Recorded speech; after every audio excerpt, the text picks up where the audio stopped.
Okay, so have you ever wished you could go back in time and get investing advice from like a Wall Street legend? Because that's kind of what we're doing today. Right. We're diving into The Intelligent Investor, this book. It's like the Bible of value investing. Written by the OG himself, Benjamin Graham. Yep. And lucky for us, we've got Jason Zweig's commentary to help us, decode it all for the 21st century. And trust me, even if you're just starting out, this book, it can be a game changer. Absolutely. So we've got Graham's timeless wisdom, Zweig's modern take. Let's unpack this thing. First things first, what does it even mean to be an intelligent investor? Well, it's not about having like a genius IQ or anything. Okay, good, because I left mine at home. Right. Zweig says it right in the intro. It's more about character than brain power. Love that. What does that mean, though? He breaks it down. It means being patient. It means being disciplined.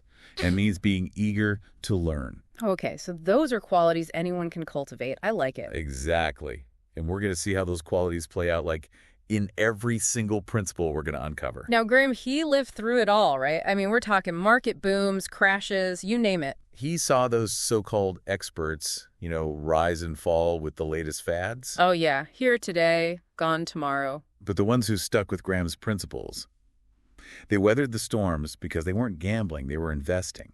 And speaking of gambling, Graham, he had this great analogy about a casino. Oh, yeah. He said, think of the market like a casino. You can't beat the house at its own game. So are you saying we should just, walk away from the table? No. It's more like you need to understand the rules of the game. You need to understand the odds. Because when you're investing, you're not trying to get lucky. Exactly. You're buying a piece of a business. And speaking of which, did you hear about that time Graham made? Like a 250% return in one day. Wait, seriously? 250% in one day? Get out of here. Yeah, but here's the thing.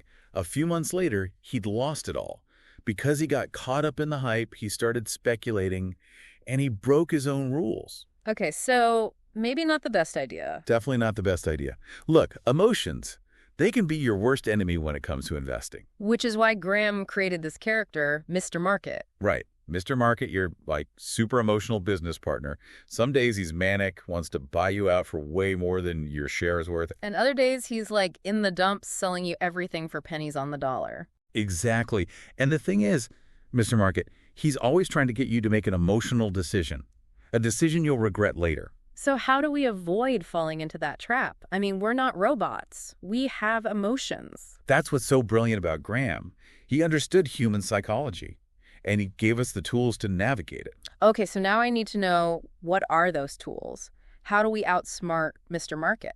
So remember that emotional roller coaster we're trying to avoid. Graham gives us this concept, margin of safety. And honestly, it's like our shield against those crazy market swings. Okay, margin of safety, it sounds kind of technical. Break it down for me. Sure. So think of it like this. You're at the flea market, right? Mm-hmm. And you find this antique watch, beautiful craftsmanship, but the seller, they have no idea what they've got. They're practically giving it away. Okay, I'm seeing where you're going with this. That's margin of safety. You're buying something for way less than it's actually worth. So we're bargain hunting, but for businesses. Exactly. We're looking for those hidden gems the market has mispriced, those companies with solid fundamentals, but maybe they're flying under the radar. So instead of chasing the latest hype, we're looking for value that's already there. You got it. And Graham, he gives this great example. Back in '73, the Washington Post company, their stock, it was trading for a fraction of what their assets were actually worth. Hold on, the Washington Post? Like the newspaper? Yep, but they also own Newsweek, some valuable TV stations, a bunch of other stuff. Their stock price didn't reflect that. Wow, talk about a hidden gem. Right. And that's what we're trying to do, find those opportunities where the market's undervaluing a company's true worth. Okay, so we're looking for undervalued businesses. Checking. But didn't Graham also have, a whole list of things to avoid, almost like a warning sign for investors? Oh, absolutely. He was really wary of IPOs, those initial public offerings. Everyone's clamoring to get a piece. Yeah, everyone wants in on the next big thing. But Graham, he was cautious. He said, new issues are unpredictable. And he's right. You don't have that track record to go on. So no crystal ball, no investing. Well, it's more about controlling what you can control. You can't predict the future, but you can analyze a company's history, their earnings, their management. So instead of betting on hype, we're betting on facts. Exactly. And that leads us to this really fascinating part of the book. Graham talks about this group of investors he calls Graham and Doddsville. They consistently beat the market. Okay, now you're speaking my language. Beat the market. Tell me more. Right. And these were not like Wall Street insiders or anything. They were everyday people who followed Graham's principles. So what's their secret? Do they all follow, like, the exact same formula? That's the thing. They had very different styles. Some were more conservative, some were more aggressive. But the common thread, they were all masters of finding undervalued assets. Okay, so it's not about a one-size-fits-all approach. It's about finding what works for you within those principles. Exactly. And that's empowering because it means anyone can learn this stuff. You don't need to be a math whiz. So we've got our margin of safety. We're avoiding those hype traps. But Graham, he also talks about, like, specific strategies, right? He does. He gets into the nitty-gritty, and that's what we're going to unpack next. Okay, so we've got our bargain hunting glasses on. We're ignoring the hype. But Graham, he doesn't just leave us hanging, right? He gives us actual strategies to put these principles into action. Oh, yeah, he gets into the nitty-gritty, talks about different approaches like defensive investing, enterprising investing, dollar cost averaging. It's a lot to take in. It is, and I imagine it can feel overwhelming, especially for someone who's just starting out. So let's say you're that person, right? You're new to this. What are those core strategies, those must-haves, according to Graham? First and foremost, remember that casino analogy. Investing versus speculating. Got to keep that front of mind, always. Then really understand Mr. Market. Don't let his mood swings mess with your head.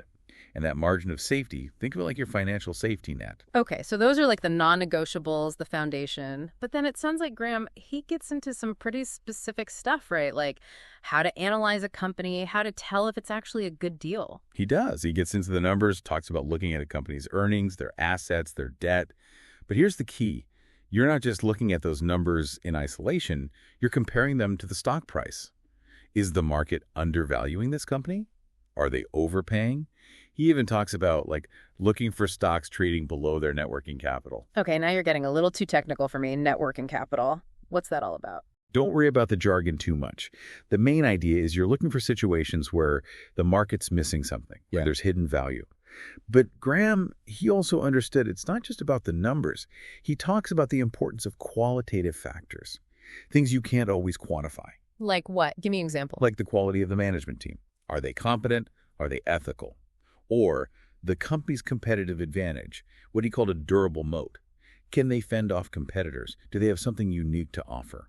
So it's like the numbers tell part of the story, but not the whole story. Exactly. And Zweig, in his commentary, uses this great example. He compares Cisco, back when it was like the hottest tech stock, to Cisco, the food distributor. Cisco, that takes me back to the dot-com bubble. Everyone and their mother was investing in Cisco. Exactly. But Zweig, he points out, if you looked at the fundamentals, at their earnings, their assets, Cisco was arguably the stronger business. But nobody was paying attention to Cisco because it wasn't, sexy. Exactly. And that's why Graham, he stresses the importance of temperament. Having the emotional discipline to tune out the hype, to stick to your strategy, even when everyone else is losing their minds. Oh, I need to work on my temperament, for sure. But seriously, it's so easy to get caught up in the moment, especially when you're seeing those big gains or losses in your portfolio. It is, and that's why Graham, he compares the intelligent investor to, like, a business owner. Yeah. You're focused on the long-term health of your business, not the day-to-day fluctuations in the stock market. Easier said than done, but I get it. So how do we cultivate that long-term mindset, especially when Mr. Market is doing his best to throw us off course? Well, Graham talks about dollar cost averaging, basically investing a fixed amount at regular intervals, no matter what the market's doing. So you're taking the emotion out of it. Exactly. And he also stresses diversification, not putting all your eggs in one basket. Makes sense. Spread that risk around. Right. Yeah. So even if one investment goes south, you're not wiping out your entire portfolio. Solid advice, for sure. But let's be real, with all this talk of market swings, emotional discipline, even with the best strategies, can everyday investors like us really hope to beat the market? That's a million-dollar question, right? And Graham, he answers it, at least in part, with this appendix, The Super Investors of Graham and Doddsville. Okay, now this, I got to hear. Super investors. Sounds intriguing. Right, he profiles these investors, and guess what? They consistently beat the market using his principles. So they cracked the code. What's their secret? There's no one-size-fits-all secret, but the common thread, they were all masters of value investing. They understood those core principles. They had the discipline to stick with them, and they were patient. They let their investments compound over time. So it's not about timing the market. It's about time in the market. Exactly. And that's an empowering message because it means anyone can do this. I love that. Democratizing investing, making it accessible to everyone. And that's a perfect place to wrap up our deep dive into the intelligent investor, folks. We've covered a lot of ground, from those timeless principles to specific strategies, but the one big takeaway: you don't have to be a Wall Street hotshot to be a successful investor. Couldn't have said it better myself. Yeah. It's about understanding value, having the courage to be different, and thinking for yourself. And in a world of constant noise, and let's face it, a lot of bad advice out there, that's a message worth remembering.